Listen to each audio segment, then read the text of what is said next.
Semakin banyak anak umat Islam yang subscribe media-media Islam daripada kita subscribe media-media maksiat. Paling tidak orang-orang yang menonton acara-acara agama hatinya berubah jadi lembut, mendapat hidayah dan semua pahalanya untuk orang-orang yang menyebarkan dakwah itu. Bismillahirrahmanirrahim. Assalamualaikum warahmatullahi wabarakatuh. Saudaraku, ikhwan fillah dimanapun kalian berada, dukung terus channel Miftahul Hidayah Official. Semoga menjadi benteng akidah umat. Amin ya Allah ya Rabbal alamin. Jangan lupa subscribe, like, dan share, bagikan kepada yang lainnya. Saudaraku, dalam video kali ini kita akan melihat seorang murtadin, betina yang mengaku murtadin tetapi nihil dengan buktinya. Bagaimana? Kita langsung saja tanpa bertele-tele kita dengarkan. Dia mau membaca surat pendek Bagaimana pendapat Anda? Ini apakah ini murtadin atau kadal? Ayo kita saksikan bersama-sama. Ibu Yuyun ini memang betul-betul murtadin, mantan Islam atau bukan? Mereka bilang mana bukti dong. Kalau memang murtadin biasanya mungkin tidak tahu semua, tapi pasti adalah bisa membaca ayat Al-Quran. Begitulah Ibu Yuyun. Sebelumnya saya bisa pastikan naiknya sudah hidup. Oke. Ibu Yuyun, itu bagaimana tanggapan Ibu Yuyun? Jadi ada yang bilang Ibu Yuyun tidak bisa baca Al-Quran sama sekali katanya. Bagaimana itu Ibu? Saya kalau Al-Quran dari juz 1 sampai 30 saya bisa baca. Ada yang hafal dari mana Ibu? Juz 1 itu sampai apa? 30. Itu kayak nama kitab. Iya, nama Alkitab. Kalau kita kan surat pasal itu kalau baca saya bisa. Tapi kalau arti itu itu harus mendalami orang, cuma seperti orang di pesantren. Ya, orang pesantren itu mahal kalau harus belajar di pesantren itu.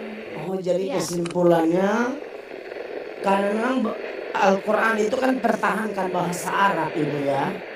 Sekarang ini saya lihat sudah ada terjemahan. Saya lihat terjemahan banyak. Enak, ada tinggal buka di Google atau YouTube kita bisa belajar. Kalau dulu kita harus ke pesantren, itu di luar, kalau di dalam tempat saya nggak ada, harus ke kotanya. Di kota Palembang itu. Palembang. Dulu saya sekolah SD di Palembang, tapi kalau mau masuk pesantren itu saya baca ayat pendek dulu ya. Silakan. Yang biasa dibawa waktu sholat ya. Silakan Ibu.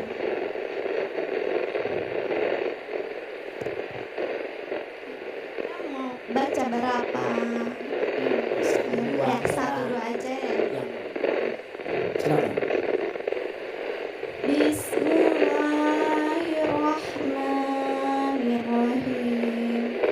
Qul huwallahu ahad. Allahus samad. Lam yalid wa lam yulad wa lam yakul lahu kufuwan ahad. Qul a'udzu birabbil falaq min syarri ma khalaq wa min syarri nafasati fil 'uqad wa min syarri nafasati fil 'uqad wa min syarri hasidin idza hasad. Qul a'udzu birabbin nas malikin nas ilahin nas min syarril waswasi fi sudurin nas allazi waswisu fi sudurin nas minal jannati wan nas. Oke. Ibu, kalau saya sendiri saya sudah terlalu percaya. Saya pikir kalau teman-teman orang Islam yang nonton mereka sudah tahu. Nah, itulah saudaraku pembacaan dari seseorang wanita yang mengaku murtadin Kita harus mengklarifikasi ini supaya tidak ada tuhmah, tidak sangka salah. Pertama, Soal dia murtadin atau bukan, itu wallahu alam sih sebenarnya ya. Karena kan emang banyak juga orang-orang Islam yang tidak bisa atau kurang mahir dalam membaca Al-Quran. Tapi ini ada yang menjatuhkan. Dia mengatakan begini, untuk belajar Al-Quran, memahami mana Al-Quran itu perlu masuk ke pesantren ya. Dan pesantren itu biayanya mahal sekali, besar. Nauzubillah, ini menurut saya fitnah. Toh banyak sekali pesantren yang gratis. Lagi pula pesantren ini tidak seperti sekolah. Ada tagihan, ada hutang, dan lain sebagainya. Yang intinya memberatkan kepada orang tua santri atau orang tua siswa. Kemudian dalam pembacaan ayat Al-Quran yang ibu ini ya mengaku murtadin atau kadal siapalah itu, ternyata menihil menurut saya, pandangan saya ya, itu Allah alam. Tapi pembacaan surah An-Nas, surah apalagi Al-Falaq, surah Al-Ikhlas itu sangat-sangat kacau menurut saya, jauh dari koridor-koridor pembacaannya, tajwidnya, dan segi makhraj takhrijnya itu. Yang jadi pertanyaan, mengapa si ibu ini bersaksi bahwa dia menjadi murtadin? Ini yang paling penting buat kita. Ini termasuk salah satu misi kristenisasi di Indonesia.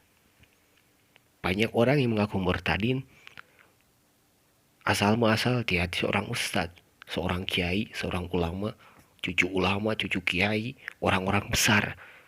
Dan sekarang mengaku murtad. Untuk apa? Itu untuk menarik perhatian masyarakat awam.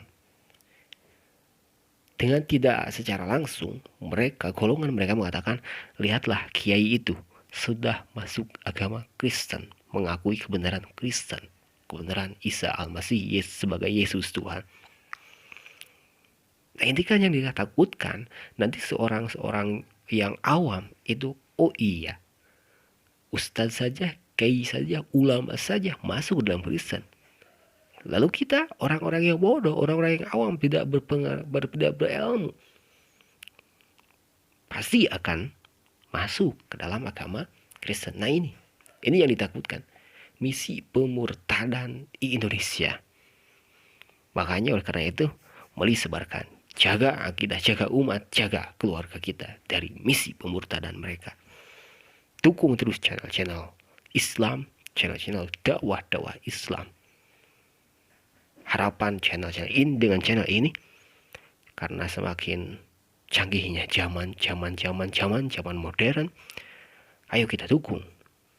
Silahkan subscribe, like, dan bagikan kepada yang lain biar mereka tahu keadaan sekarang itu bagaimana. Banyak sekali cara-cara orang-orang seberang, agama sebelah, ingin memurtadkan saudara-saudara kita. Itu mungkin saja saudaraku. Semoga bermanfaat. Akhir kata, mohon maaf bila ada salah. Itu semua semata-mata karena kebodohan seorang admin saya sendiri. Terima kasih. Wassalamualaikum warahmatullahi wabarakatuh.